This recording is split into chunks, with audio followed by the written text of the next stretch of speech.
Welcome, everybody, to the A Little Less Fear podcast. I'm your host for the show, Dr. Lino Martinez. Oh, yeah.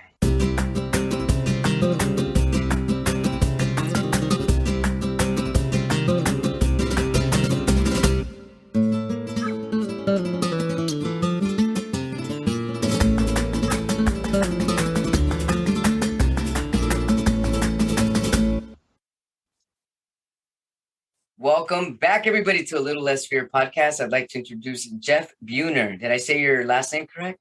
Perfectly. Awesome. 28 years ago, Jeff came across the writings of the richest man ever to walk the earth, Sultan Musa of Mali. No one's ever come close to this guy, not Jeff Bezos and not Elon Musk. The Sultan could not talk openly about how he learned these secrets, so he embedded the principles of his success in a fairy tale so compelling that centuries later, nearly everyone in the world is familiar with it.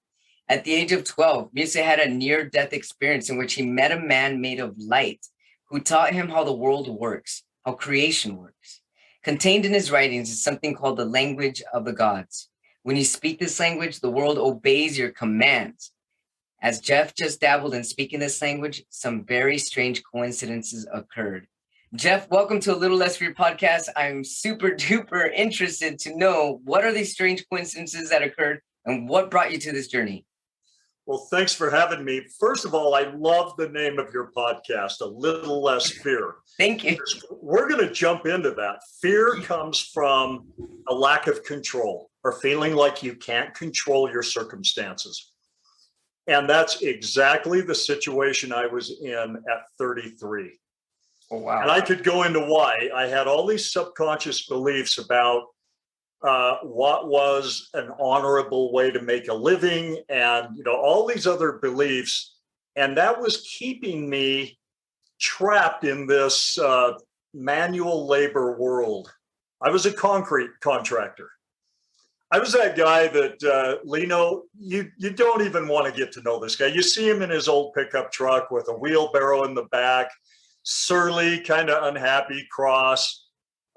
You sort of avoid those guys because you're worried about, if you say hi, they might blow up on you. Yeah, I've met plenty of guys like that. Yeah, because I was so unhappy. I was just working so hard and going in reverse a little bit every month financially, a little deeper in debt all the time. Not every month, but, things would happen and I couldn't cover them, and that would pile on to the debt I had. But I had no way of changing my circumstances. It had to change. I knew that, but I didn't know how to do it. I didn't know how to seize control of my life. And then I did something that I knew I wasn't supposed to do. And this changed everything. I complained to a lady that I was doing work for. And she and her husband, they were elderly, probably a little younger than I am now, but to me then they were ancient. But they were beautiful. They were elegant. They had this gray flowing hair and they were so sweet to each other. And they were obviously very wealthy. This was a beautiful home they were remodeling in a really nice neighborhood. And I realized they had everything I wanted, but I knew it was outside of my reach. And it made me feel bad. Sure. But this lady was talking to me and she was so sweet. And I started to kind of unload my frustration and my problems onto her and pointing out, Gal, you have everything I want, but right in the middle of my complaining, she turned and walked away, just turned around and walked away. What? Wow. I was so embarrassed because I'd been trained, like my family, you don't just sit and complain. You certainly don't complain to strangers. Sure, right.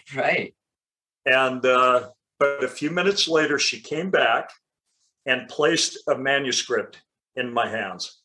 Wow. And I had no idea in that moment that my prayers for a better life had just been answered. And Wow. What's interesting is I had started to pray like really desperately, not the way you're supposed to pray looking back, but I really count this as an answer to prayer because I was praying all wrong. It was kind of like, hey, where are you? Can't you see my pain? Why Yeah. haven't you helped me? Completely the wrong way to do it. But, knowing who we're talking about, he probably just snickered and sent me to her. Yeah. I also have to be honest, Lino, when she handed me that, I thought, there's no way on earth I'm ever going to read your paper, lady. I work from, literally, I would get up at 5:30 and work until 7:30, but then I'd eat my dinner, shower, and throw myself into bed to do it all over again the next day. So there was no time to read. Right. But I put that by the nightstand and I read the first page. And then I stayed up all night reading the whole thing and making notes. Wow. Now, this Sultan Musa of Mali character, he was richer than Jeff Bezos and Elon Musk combined. That's unfathomable. And he lived in the 14th century, the 1300s in West Africa. But his is the greatest rags to riches story ever told. His father died when he was very young, and that condemned him and his mother, to unbelievable poverty. He had to steal food to stay alive. He had no resources at all, no help. And at the age of 12, he had that near-death experience. And he meets this man made of light and love who just teaches him all this crazy stuff. And it's these principles, there's basically 7 of them. That's why I called my book The Sultan's 7 Secrets. I love it. But he just taught him a whole bunch of stuff that was amazing. And he came back, those are the principles he used to create unbelievable personal wealth. But he wasn't just wealthy. His love life is legendary. I mean, he was successful in all aspects of life. He gave away so much gold, so much money on a trek that he went on. And he took like 60,000 people with him on this trek. What? Wow.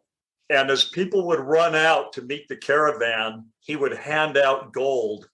And he handed out so much gold in Damascus, I believe, that it collapsed the Egyptian economy for a year. Oh my goodness. That's it's crazy. In the history books.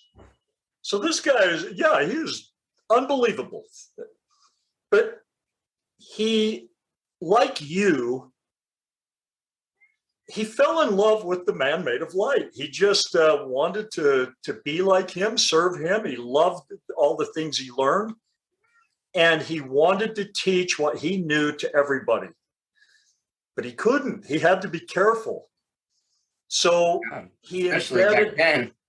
Oh, yeah.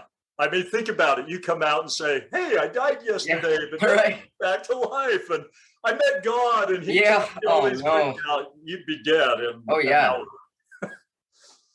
So he embeds these 7 principles in a fairy tale that centuries later, everybody is familiar with it. That alone is a miracle. If you think about it, he wrote this fairy tale. 300 years later, it's delivered to Antoine Galland by a Syrian fisherman. And Galland was honest. He says he didn't write the fairy tale of Aladdin and the Magic Lamp. He just translated it from ancient Arabic texts. But there were 2 of them, and he only published a fairy tale. The other one was a complete interpretation of the fairy tale, says who the magic lamp represents, who the genie represents, all of it, just spells it out, but also gives a tutorial in speaking this language of the gods. This is amazing. I got to tell you, when I read it, people say, oh, weren't you skeptical? No. The second I read, I knew it was true. I knew that's how it works. And I had been doing the exact opposite. We're all trained to basically do the exact opposite of what this is. So I wanted tell your audience what the language of the gods is? Yes, please. Use it, You have me at the edge of my seat. But I got to tell you, just before I even do that, that within a year, I went from being like a $60,000 a year concrete guy to making hundreds of thousands of dollars a month in a new business that I was really good at that just fell into my lap. And what I'm going to teach you goes against your grain. Everyone's taught you got to grind it out. You got to figure it out. You got to work, right? Yes. Well, no, it's almost the opposite of that. Everything you want, whether it's a better business, $1 million business idea, a new sweetheart, better health, all of those things live in a place called out there somewhere. Yeah. And the trick is to get them to come to you. Yeah. How can I get them to come to me?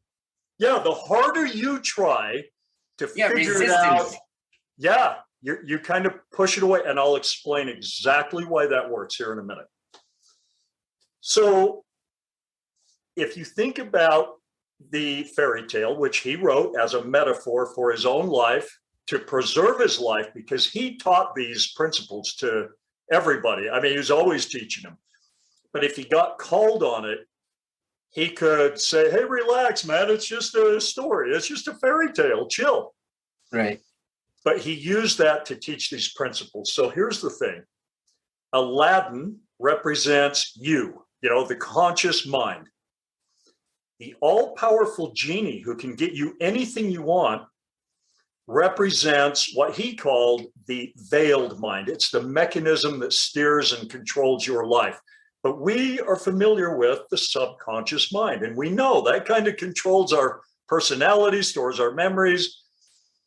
Okay, but the magic lamp, that's the great part of this story, and it's the thing that changes everything for Aladdin. Yes, it sure is. The magic lamp represents the language of the gods, but it's more than that.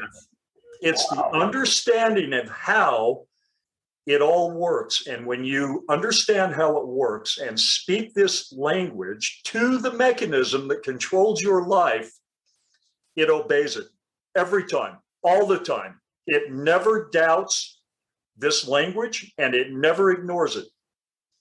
But it has nothing to do with what's coming out of your mouth. It has nothing to do with the thoughts that are swirling around in your head. It's way more primitive and way more reliable. It's the language of feelings. Yeah. Feelings is the language of the gods. Wow. Okay, but think about how, well, here's the problem is that almost everybody allows what's going on in their current physical reality to dictate how they feel. And they wake up focused on, okay, I got this to do and that to do. And my wife is either great to me or not so good. And you're just focused like a laser on your problems. Mm-hmm. And it's habitual. Sure. You're thinking the same thing every morning. And then you're generating the same habitual thoughts. Yeah, you're building that momentum and you're on that wheel of the same momentum of thoughts. And then that creates the same old feelings. The same reality.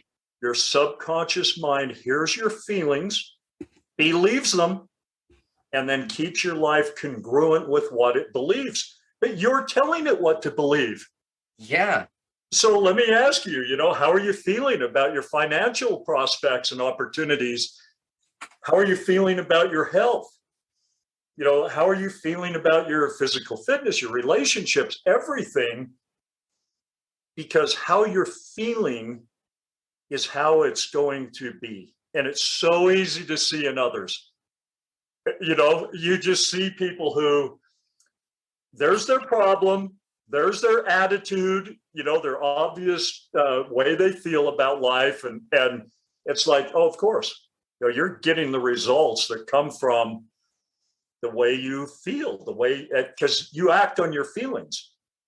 If you feel like doing it, you do it. If you don't feel like doing it, it stays on your to-do list forever.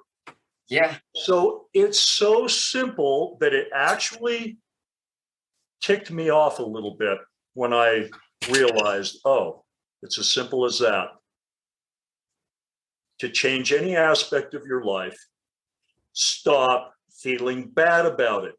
Stop allowing yourself to feel bad about it and start feeling good about it. Well, there's an obvious question in there, huh? Yeah, a lot. How am I supposed to feel good about my bad social life, for example, if everybody hates me and I don't have any friends? All right, here we come to, and if you're taking notes, or if you haven't started, take this note, okay? You've been given a superpower. You were born with it. You were really good at this as a child, but you were trained to stop using it. You were even punished for using it until you quit. This is your ability to get lost in a make-believe world. So I just call it your ability to imagine and pretend. But it's a little deeper than that. It's building a dream that feels so good that you can commit to it. So we're talking about a little effort to get that dream just right, to where you can commit to it. But here's the trick. You stay in that make-believe world and the feelings that it produces.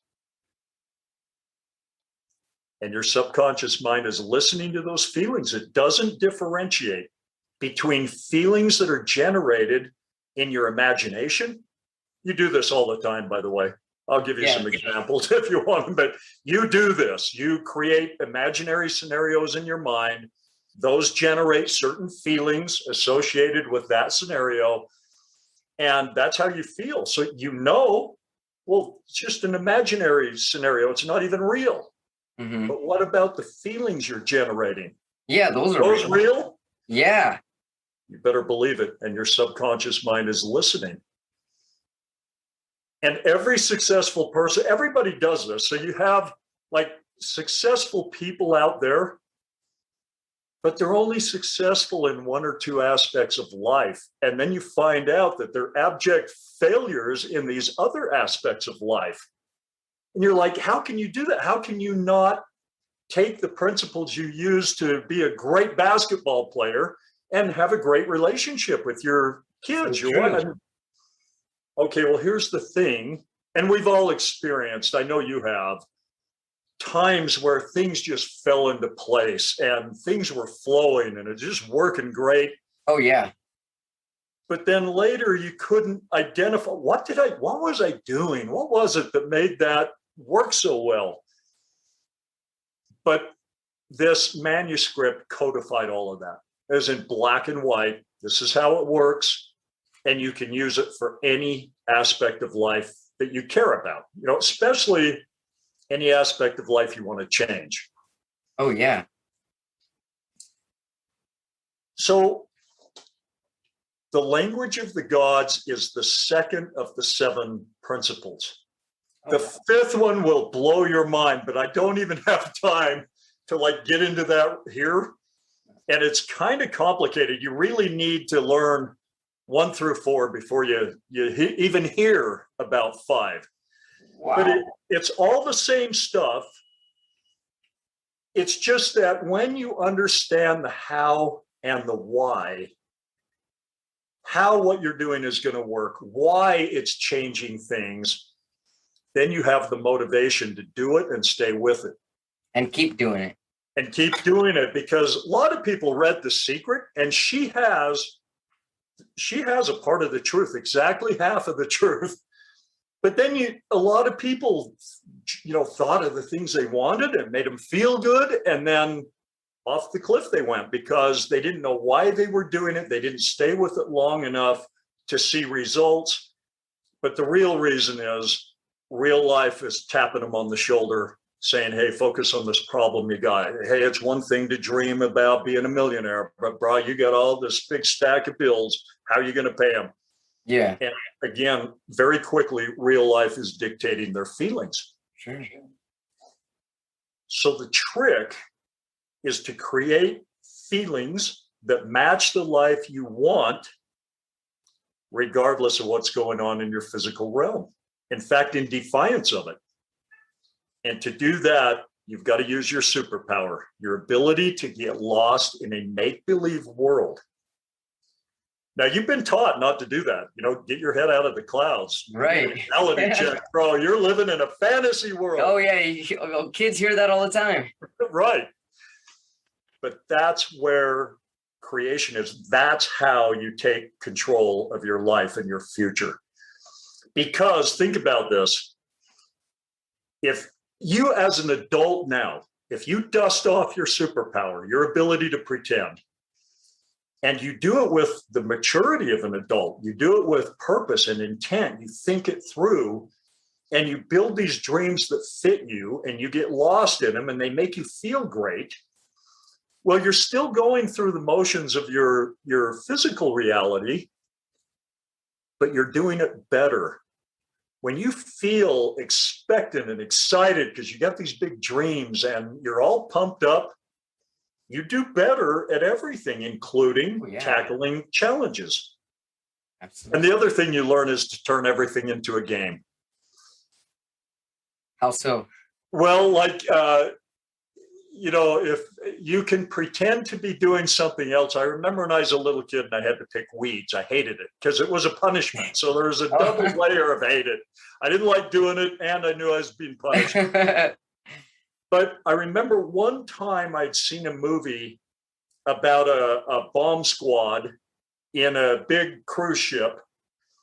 And I remember getting lost in this make-believe world of the weeds were the bombs, and I had to defuse them by getting all the way down to the roots and not breaking the roots and carefully put them in the bucket. And I was the bomb squad guy. I was saving the world. And I picked more weeds and had more fun doing it than ever before. Well, that experience came to life after I read this manuscript, because it was like, yeah, that's how you do that. When you can wash the dishes and be lost in a daydream of washing dishes from your second home in Hawaii, and you're looking out at the ocean and you see the kids playing on the sand. Yeah. Wow. So you do this all the time anyway. You haven't codified it and given yourself permission to do it as a pathway to success. So once you understand, go ahead. So the language of the gods is the secret to manifesting the life that you desire. Absolutely. Now, manifesting, it's a word that I don't use very often because it's associated with something that isn't what I'm talking about. Okay. We had a whole generation of people who manifesting coaches kind of, and this isn't all of them, but some of them had people lying on the couch with their eyes closed as hard as they could close them, trying to change their physical reality with the power of their thinking. Okay, so here's how it really works. You build a dream, you get lost in it. It makes you feel good. It makes you feel something, really the same feelings that you would have if you actually had that thing, if you pretend with intensity. Those feelings are fed to your subconscious mind. It believes them. Yeah. If you do it often enough, you persist, it starts to believe that more situations that match those feelings or generate those feelings should be incorporated into your life. Here's the magic.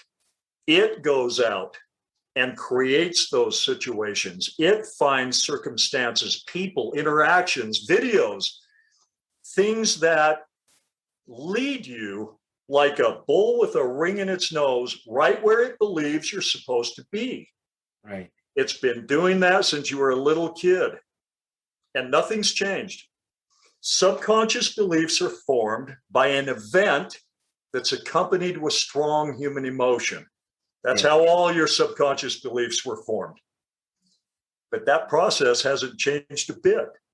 You can generate intense feelings with your imagination. You can pretend to be what you want to be and feel those strong feelings. Your subconscious mind doesn't care how you generate those feelings. It just believes your feelings. Yeah. If you do enough of it, its whole job is to keep your life congruent with your predominant feelings. That's amazing. Take control of your feelings and you've taken control of your life. Yes. Now, I spend my whole day helping people do that because it's not as easy as it sounds. Oh, no. Real life for is sure.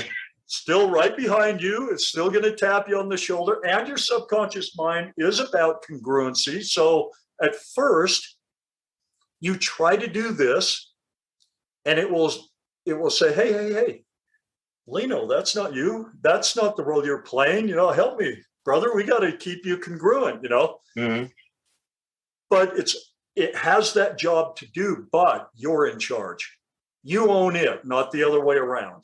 And if you persist, then rather quickly, it will switch. You got to think of it like you're an actor on a stage, you've committed to a role, and you get into character and you stay there. And then the stage manager helps you stay in character by putting the right props on the stage and getting everything that should be there and nothing that shouldn't be there, nothing that's incongruent with the role you're playing. This really is a great way to think about it. It is.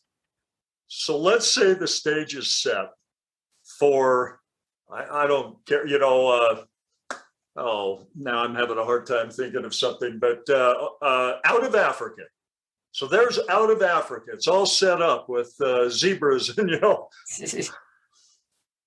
but you're sick of out of Africa. You've been playing out of Africa for 20 years. You're tired of it. You want to experience a new role. So you come out and you start playing Indiana Jones. I'm having a hard time thinking of a really good. I love Indiana Jones. I do too. At least it's adventure, and exploring and treasure. So yeah, it's amazing. You just start playing Indiana Jones in the jungle of Peru. Yeah. And at first, your subconscious mind is going to be like, "Hey, Lino, what happened to out of Africa? This isn't congruent." But you keep doing it. And at some point, it will say, "Hey, you, get that Land Rover off the stage, get those animals out of here, get some jungle, get a cave, and it will reset the stage of your life. That's what it does. It's what it's always done. You've put yourself exactly where you are. Now, people don't like hearing this because when a lot of people don't. Hard things in the past, it really isn't true that you generated every experience. And there are other people using their free agency to do things out there, and you run across them and the results of what they've done. But what you're 100% in charge of at any given moment is how you respond. And really, you could be chained in a dungeon, not that you ever want to be, but you could be and still use your imagination to go see the savannah of South Africa and fly over the animals. And, you can go on mind journeys and nobody can stop you. Nobody's tough enough to make you quit doing that. That's so true. So really, here's what happened to me. I mean, my whole world changed so fast. And when you do that, everybody has you cubbyholed. I grew up in a small town, like, a cow town. I rodeoed. I did all the things that. That's awesome. And now I was doing what they were all doing, working hard manually at some trade. They're all carpenters or framers or plumbers, and I was a concrete guy. And then my business life exploded. I changed everything. Of course, I began driving different cars. I gave up the old truck. Well, this freaks people out. They have you in a nice, comfortable place. Right. And the other reason it freaks them out is because, again, we all kind of know that there's congruency. Jim always acts like Jim. You could count on Jim acting this way in this circumstance, and that's comforting in a way, even if the way he acts isn't good. Yeah. But when Jim changes drastically and you go expecting one thing and find something entirely different, like night and day different. Jim went from being a rodeo guy, to a public speaker and businessman making millions of dollars and, traveling and changing the way he speaks. And it's disconcerting. It throws you off a little bit. Sure. Until you understand the same Concepts. Formula, yes. and then you're just happy for Jim, and you use that as a evidence that you can do it too. Anything you want, you can reinvent your role. In fact, there is no lino. It's a manufactured, invented role, and you did it. And I mean, you had a lot of help. People pushed you into your role, especially as a child. But now that you're an adult, you can pick any role that you can dream up, speak that to your subconscious mind. Remember, the subconscious mind in the metaphor, the genie, only says two things. What is wanted? What do you want? And then your wish is my command. Right. But here's the thing. It's always asking, what do you want? It's asking you right now. And you're always answering by the way you feel. What do you want your financial outlook to be like? Oh, okay. I hear those feelings. Your wish is my command. That's the way it's going to be. Drastically change your feelings. You do that by using your superpower. And you absolutely take control of your future. You can literally dictate future events and sit back and watch them happen at some future date. Wow, I can't wait to do this. Okay, now to do this, I have to throw in like a disclaimer because the book pretty much makes this clear. But again, you're going to use certain imagery to create feelings that match the life you want.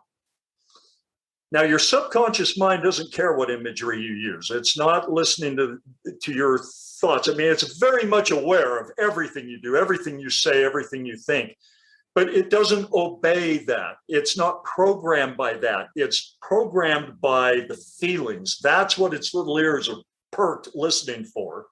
Mm-hmm. So it will then go generate things that don't necessarily match the imagery, but they will absolutely match the feelings. Well, a quick example of that, because that's a little bit of a weird concept. Bill imagines this perfect love, this perfect life with Susie. But then Susie runs off and marries someone else while he's on a trip. But he continues maybe he moves his target to someone else, but he stays with that dream of the perfect relationship and he generates, how would it feel to be in the perfect relationship? And he's done that for a long time, using Susie as the model or the placeholder. Susie goes away, but along comes Karen. And Karen is perfect. He and Karen build that life together. They both love it. Susie never was going to go along with it, but Karen is perfect. Okay, so he imagined Susie to generate the feelings, but his subconscious mind heard the feelings and then went and got the right person, knowing that it wasn't Susie. It went and got Karen. So be on the lookout for some of that. Learn to become a pro at taking charge of your feelings, no matter what is going on in your physical world. And then be a coincidence hunter. Start looking for little things that happen. Did you just say coincidence hunter? Coincidence hunter. I love that. I always put coincidence. When I say coincidence, I always put the air marks, put my rabbit fingers up, because few things are really a coincidence. We're just trained to think that life is sort of inevitable. This was going to happen. It was always going to happen. But And we're also trained to think that coincidences are just coincidences and then let it go. exactly.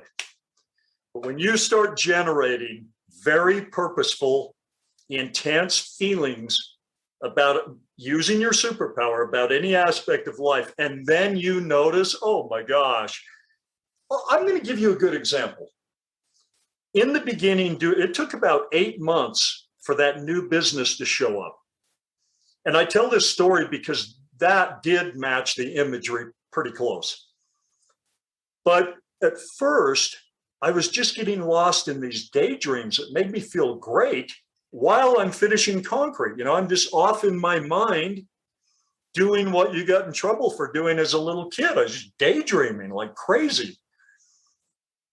But I got happy, excited, pumped up. I had these big dreams and I was having fun living in them in my mind.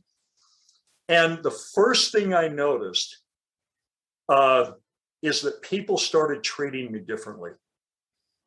Before, it was really hard to collect my money, and now it was like people just hand it over. It's like sometimes people would pay me in advance. That never happened before. Oh, People wow. started begging me to do their work, which I used to have to go out and sell hard. But one day, here's a good one. I was finishing a pad, whistling a happy tune, lost in a daydream, and my foreman says, "Jeff, what in the heck what's going on? Why are you so happy?" I said, "Are you having an affair?" I said, "Bro, I'm not having an affair. I don't have time. I'm always with you, So I tried to tell him what I was doing. He wasn't quite ready for it. He just said, "Whatever floats your boat, dude." That was his response. But he could tell that I was different.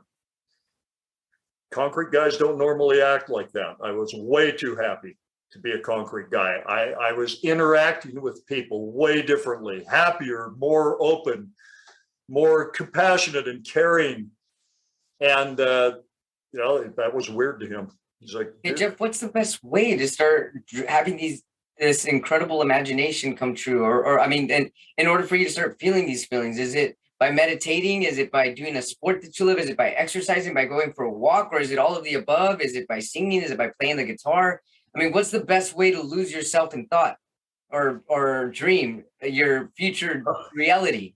Okay, so I have spent the last 28 years developing games and tricks and techniques and tips on how to do this, because everybody learns differently. I mean, some people put on music and that takes them to their favorite place. Yeah. Other people, music, I don't care, they just, that doesn't do it for them. Some people are very visual in their imaginings. Other people like to write it down and read it like a story, and that takes them there. So whatever works for you, but one thing that works for about everybody is to pick an experience that you'd like to have. And again, don't tie it to your real world. Don't even ask, well, how could that ever happen? I'm a concrete guy, I'm broke. How could I go to Italy? No, just pick an experience. I want to walk through the streets of Italy. All right, write it down and then imagine it. Now, to help you, go get some pictures of streets of Italy. And you can imagine with your eyes open, you can stare at those pictures and imagine it's you. You're walking through those streets. You can smell the bakery. You can hear the hustle and bustle. You can imagine maybe running into a potential sweetheart and get lost in that interaction and that whole thing, and pay attention to the way your feelings just changed. You will not feel the same as you do when you're paying your bills and worried about, do I have enough money to cover it all? You won't feel the same.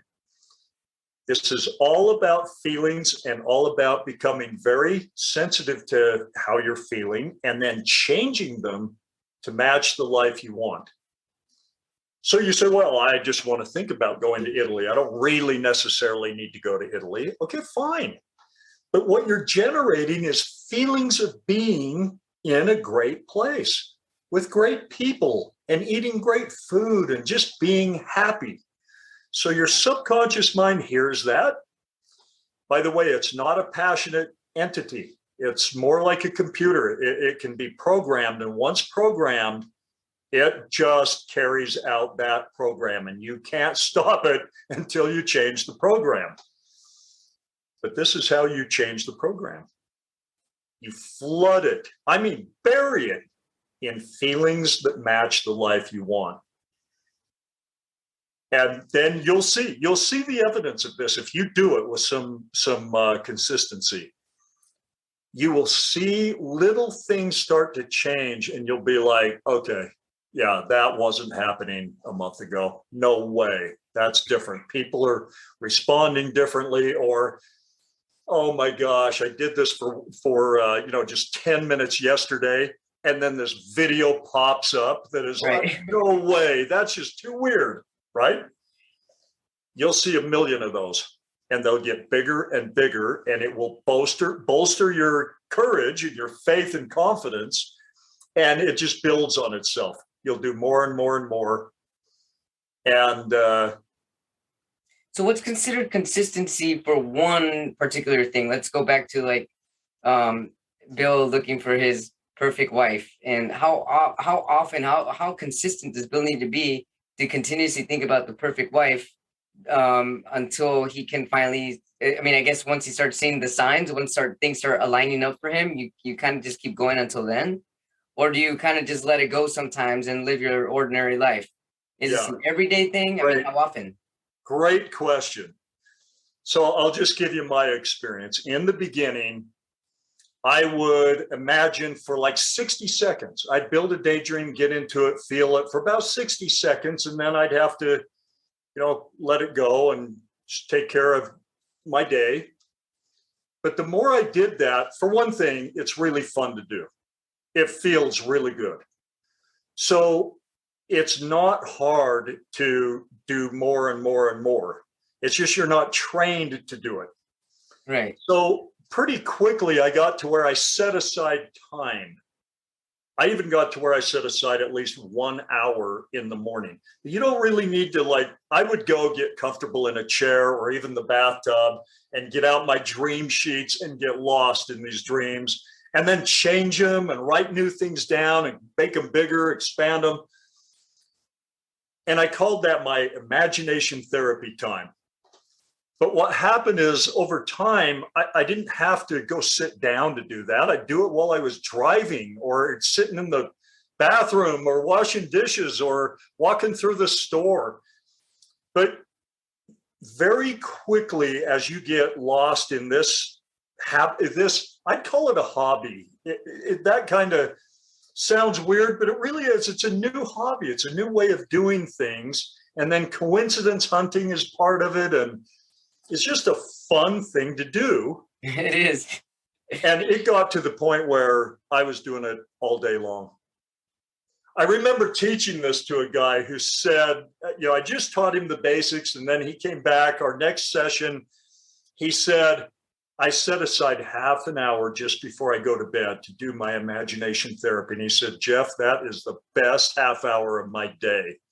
Yeah. And I remember saying, okay, that's fantastic, but flip the ratio. Come out of your wonderful, beautiful dream world for half an hour a day if you want to. And he got it. He's just like, you mean I can do this all the time?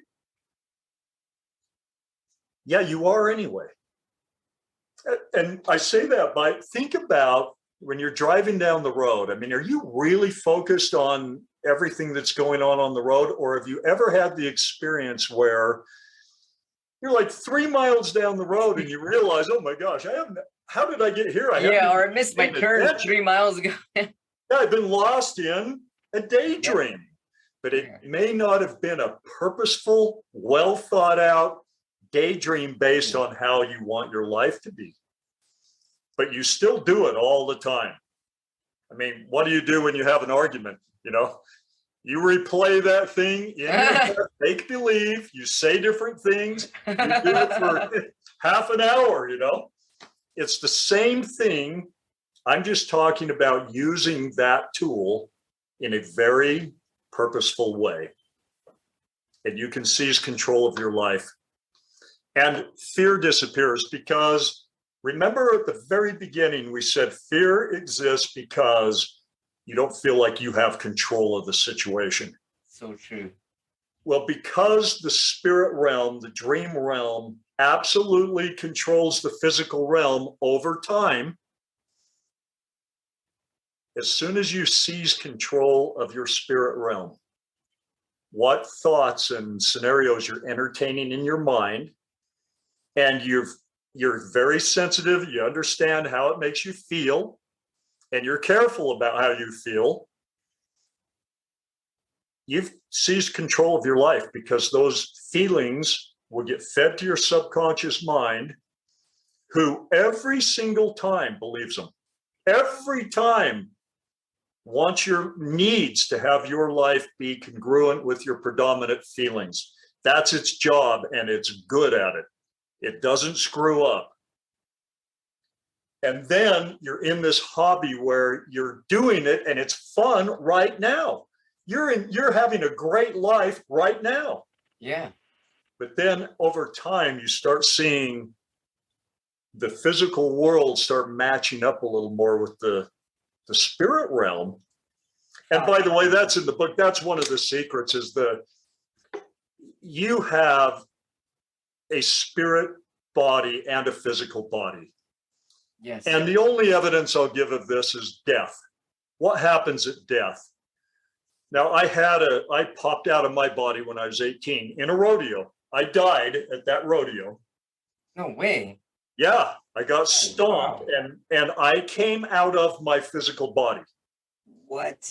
And I was still very much alive, still very much thinking. And I knew I was out of my physical body. In fact, one of the first thoughts I had was, oh, it's over. It wasn't that bad. I don't have any pain. I'm fine. And then I thought, oh, my poor mom. She never wanted me to rodeo. She's going to be so upset. Then I even thought about, how are they going to get my truck home? Because I had hidden the key. I thought, no one's going to find that key. My truck will sit there forever, and get towed. So I thought of all these things.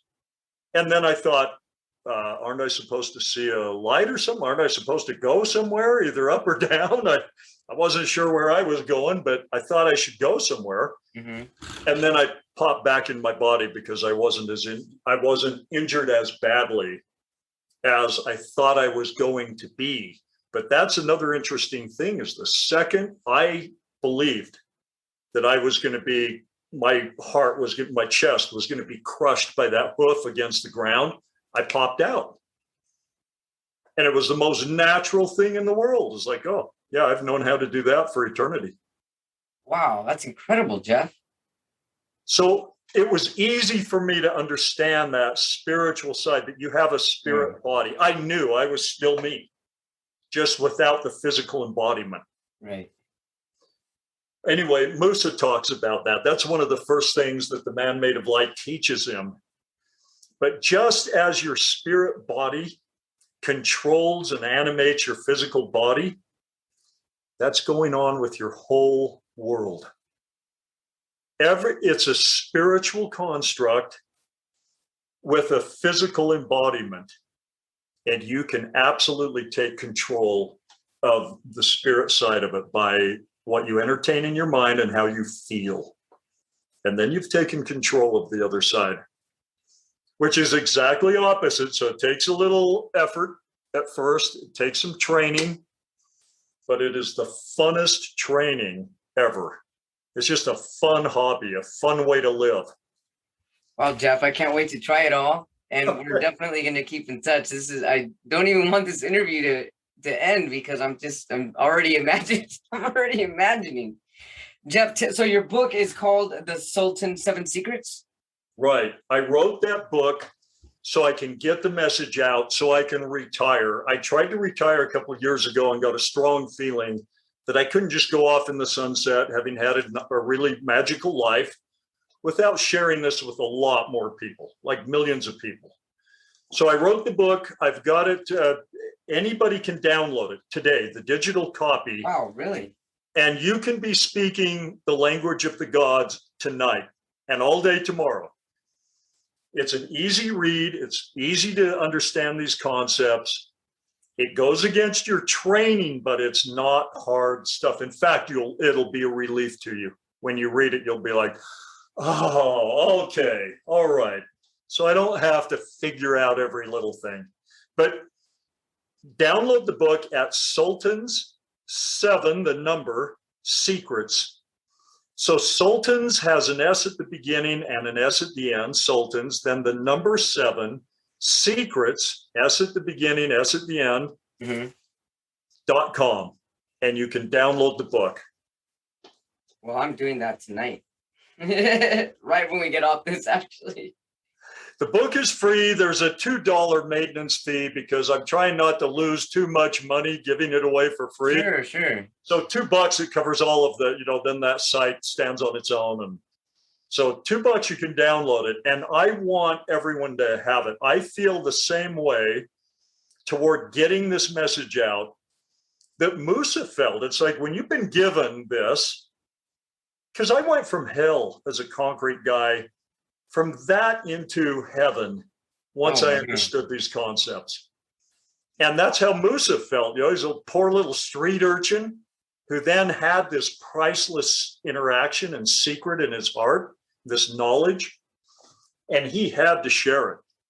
And that's why he came up with the fairy tale, so he could do it carefully. I have one more question before we end. So let's say that somebody's in their dream state, they're having a good time, they're having a great day, and then there's an outside circumstance that brings them back to the oh, that's never going to happen feeling. Should they automatically go back to that dream state to be like, well, why wouldn't it happen, or remember what this felt like? I mean, how do you pull yourself out of that, oh darn, well now this happened attitude? So a little bit of training and triggers. So I teach people how to create triggers that counteract the constant barrage of negative triggers that are coming from the physical world. But what you do is you quit taking the physical world so seriously. You quit putting so much weight on what's going on over there. Yeah. And you just quit giving it so much value. And the first thing you learn is your spirit body is the real you. That's the one that matters. That's the one that has the life. When you pop out of your physical body, and we all will, you just keep going. And so we're afraid of that event, like terrified of it. And that's good because that keeps us here, keeps us in this experience where we're getting rich with experience. But you learn that you keep moving on. It's not as important as we think it is, this physical realm and every little thing that's going on. And so when you get really clear on that, then it allows you to put the value on how you're feeling and what you're creating. And when you do that, then naturally you start seeing those coincidences, and it just gives you confidence that, oh yeah, that's how it works. And it is working on these little things. And then a big one happened. And so, oh yeah, okay. So this is just how it works. Instead of pulling these levers, get over here and start pulling these, because these control those. And eventually it just becomes second nature to really care about how you're feeling. And then create all the tools, use all the games and tricks to do that. And I've got them. I haven't been stumped forever. Now, knock on simulated wood grain, because saying that, someone will hit me with something tomorrow that I don't have an answer for. But I've got the right games and tricks. And that's incredible. Start with the book. Read the book. Jeff Buehner, everybody. Sultan7secrets.com. Download the digital copy. Start speaking to the language of the gods. This is incredible energy. Thank you so much for enlightening me and for making my day incredible. we're definitely keeping in touch, and I'm going to let you know as things start synchronizing and aligning and everything. And I'm really excited to try it. I can't wait to be part of the language of the gods. Thank you so much for being on A Little Less Fear podcast. How can our viewers or watchers and our listeners find you? Sultan7secrets.com. Everything is there. Thank you so much, everybody, for tuning in. Make sure you hit that subscribe button. If you haven't hit the subscribe button yet, tell your friends and your family, and make sure you follow us for more. Thank you so much.